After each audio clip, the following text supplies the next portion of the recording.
キズの可愛い子犬はいじられ体勢強め。リノの前では弱いけど何を言われても動じない、実はスーパーメンタル。見てると心がざわつく男、キム・スンミンの圧倒的彼氏感とは。ストレイキッズのボーカルらちゃの一人、メインボーカルのスンミン。そのビジュアルはまるで韓国ドラマから出てきたようなナチュラルな正統派イケメン。キッズたち、そしてステイからも子犬のようだと可愛がられている純粋でピュアなイメージが最強なスンミンさん。実は一部ステイの間でハンジソンと並んでたペンカリと言われているのをご存知ですか？今回は一度知ると何度も訪れたくなる温泉のようにゆったりとステイを包み込んでくれる男、キム・スンミンについてお話ししていきます。どうぞゆっくりしていってください。サバイバル番組を経て2018年3月にデビューしたストレイキッズ。セルフプロデュースのストレイキッズはとにかく仲良し、メンバー同士が家族のようにわちゃわちゃしているところをたくさん見せてくれる魅力的なグループ。そしてとにかく騒がしい。自分たちの MV リアクションでも割と騒がしいです。2023年11月10日に配信されたララララの MV リアクション。いつものようにワンちゃんのご挨拶申し上げますからセテップアウト、こんにちはストレイキッズですまではちょっとラフながらもスムーズなのですが、ちなみに挨拶の時のセテップアウトには迷いながらも常識から外れ一歩ずつ前に進んでいきたいという意味が込められているそうです。まさに個性的でピリ辛マーラー味なストレイキッズにぴったりな挨拶ですね。動画が始まるやいなやワンちゃんは、今僕たちなぜここに来たんでしょう。ここでハンが答えていたらすぐに本題に入れるのですが、キッズたちに任せたらそんな簡単には進みません。それはもう軽快にトスし始めます。ハンは、僕たちはなぜ来たのでしょう。ハンのボケをすぐさま察してフィリックスも、僕たちはなぜ来たのでしょう。と便乗。面白いものにはすぐ乗っかりたい。スキズ序列1位のアイエンも、僕たちはなぜ来たのでしょう。独歩的な癖が入ってからの、チャンニン。なぜ来たんでしょう。この前本物の王子になったヒョンジンも、なぜ来たんでしょう。終わらないボケにスンミンが、MV リアクションを取りに来ました。そして自然に飛ばされるリノ。ここまで開始からわずか15秒の出来事です。愉快。慣れてらっしゃる感じが素晴らしい。さすが笑いにも貪欲なキッズたちです。リアクション自体はしっかりと集中しています。それはもう、おとなしめに、今までの MV リアクションを見てきて個人的に思っていることがあるのですが、スンミンがフロントマンを担う時ってキッズたちの集中力が高めな気がします。スンミンは集中している時などにお口をそれは可愛く開けたままなことが多いのですが、ララララのリアクションはキッズたち全員がお口を開けて集中している場面が多いです。これはスンミン効果なのかもしれませんね。かっこよくて力強いパフォーマンスが魅力的なスキズですが、ステージを降りると個性豊かで人間味があふれる各々のキャラクターとのギャップが凄まじくて、知るたびに風を召されるステイも多いでしょう。ステージでは美しい歌声とパフォーマンスを披露し、普段は穏やかで子犬のようなスンミンさんももちろんギャップをお持ちです。2019年11月に配信されたトークコンテンツ、ワンキッズルーム。ワンキッズルームではその名の通りメンバー一人について、他のキッズたちが楽しくお話ししてくれるわけなのですが、リノ曰くアイドル初メンバー陰口番組だそうで、それはもういろいろお話ししてくれています。エピソードにはスンミンの回、ご覧ください。このあどけなく可愛らしい子犬スマイル。まさかこれからメンバーたちに陰口を言われるとは思ってもいないであろう爽やかさ。キッズたちはスンミンというテーマに対して真面目で間抜け、すぐすねる、メンタルが強いと悩むことなく話し始めました。キッズたちというか主にリノさん、僕が一番知ってると言わぬばかりに次々と発言していくのですが、アイエンのスンミンさんはメンタルが強いという発言に間髪入れずに、でも僕の前ではメンタルが弱いとおっしゃってこのお顔。これだから離婚危機は要所要所でイチャついてるから目が離せません。アイエンはスンミンさんはメンタルが強いですと2回目言って強調。リノはそうだな、スンミンは拗ねてもメンタルが良くてすぐ機嫌が治る。ワンちゃんはスンミンはあれだな、一回拗ねても自らこれは拗ねる程度のことじゃないと思うらしいという感じでメンバーの持つイメージにスンミンは答えていきます。スンミンさん本人のご意見はというと、正直言うとメンバーたちにからかわれたりするとちょっと拗ねる、でも長続きしないスタイルなのですぐ拗ねてもすぐ治る。それをメンタルが強いっていうのだと思いますよ。スンミンさんちょっと治安が悪めのキッズたちの中では正統派王子なスンミンですが、強そうなキッズたちからお墨付きのメンタルの強さ、なんだか安心しませんか？キッズたちは意識の流れのままに生きるタイプが7人。残る1人は頭の中で整理してから話すのがうまいタイプ。そうです。そのタイプこそキム・スンミンです。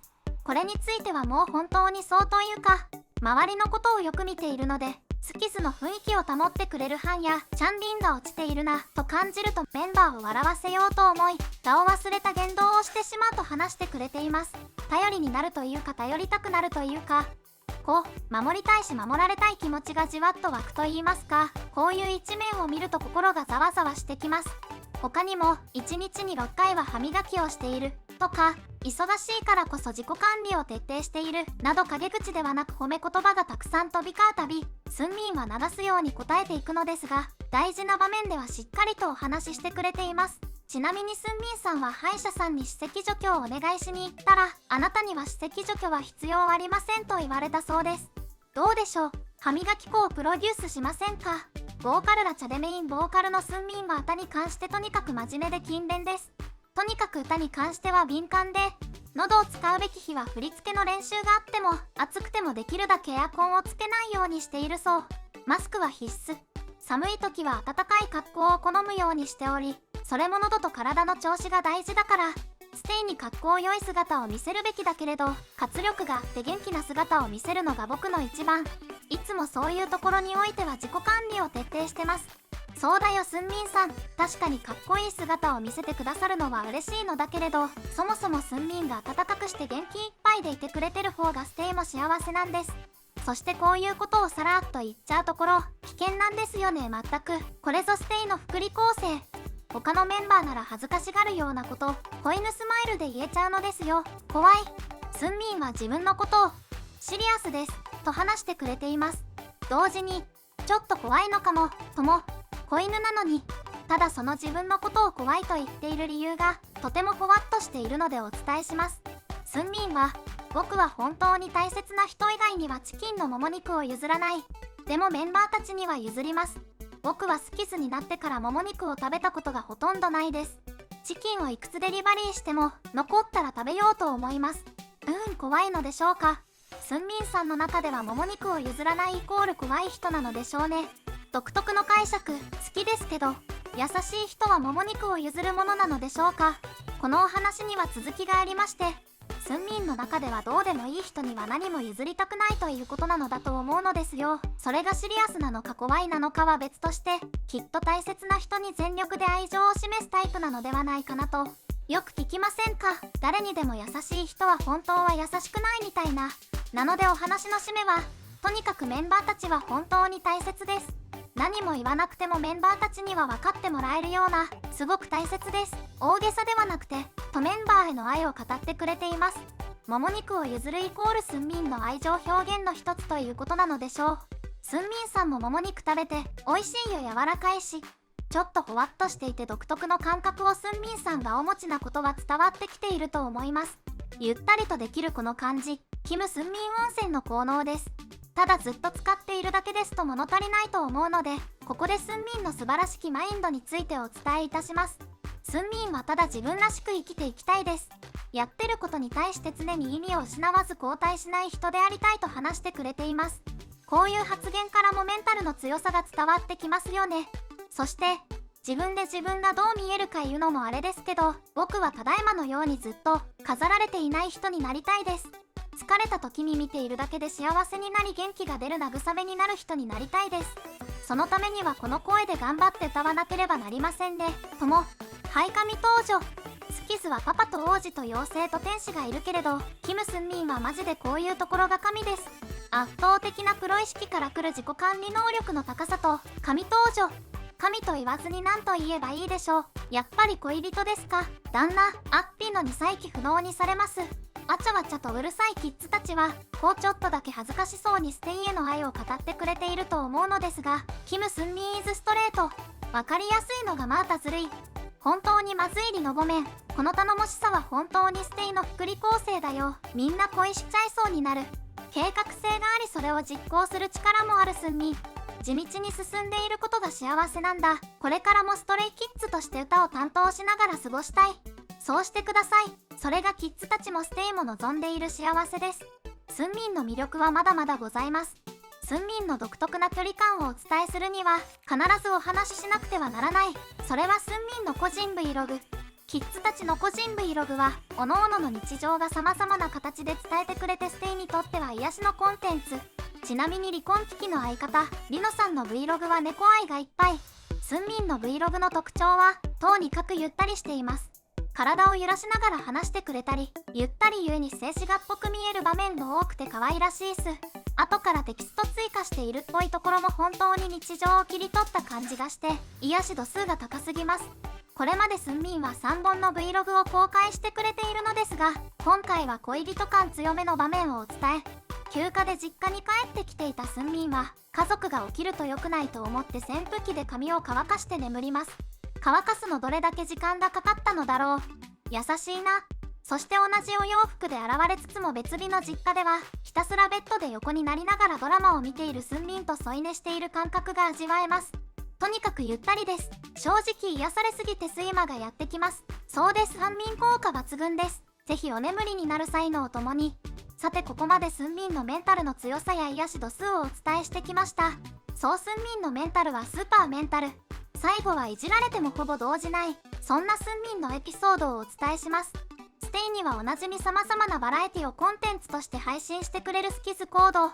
エピソード45ではスキズがスキズのままでいていいのか会議の様子が公開されました。この批判は体調不良のため欠席。代わりにハンク・ワッカが出席。今回の進行はチャンリン。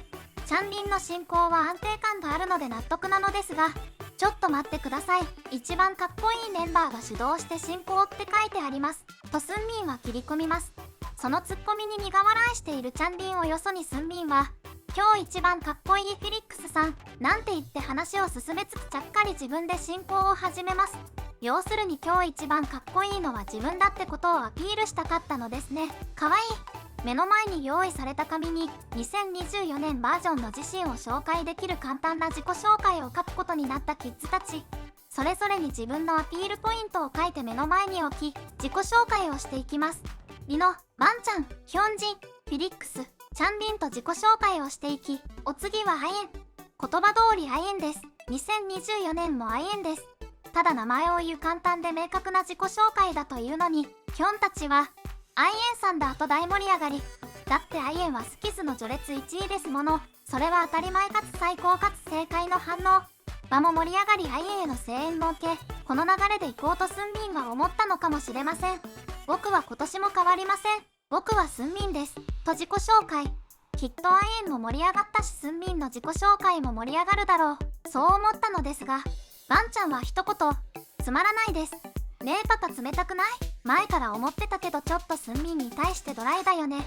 スキーズルームでもスンミンが僕がかっこよく見える瞬間はって聞いてるのに対して即バンちゃんはないって言ったの。ステイは知ってるよ。可愛さゆえなのわかるけど、しかしながらスンミンは全くめげていない様子です。フィリックスからブーイングサインを送られても気にしません。なぜならスンミンはスーパーメンタルだからこんな風にいじられても平気なのです。にしても天使のブーイングサインかわいいな。開始からこんな調子でいじられていくスンミンですが、どれだけ冷たく返されても気にすることなく、今日一番かっこいいのはスンミンなので主導して進行していきました。流行に疎いと言われても気にすることなく、自分であることを曲げないしっかりとした軸を持つスンミンの様子もご覧いただけますので、まだご覧になっていらっしゃらない方はぜひ。いやーキムスンミン温泉、効能がたくさんあって何度でも来たくなりますよね。ちょっと推し活疲れちゃった。そんな時にはぜひキムスンミンに癒されてはみませんか。ただしあなた様の心が推しから揺らいでしまってもその責任は負えませんのでご了承くださいませ。コメントや高評価、チャンネル登録もよろしくお願いします。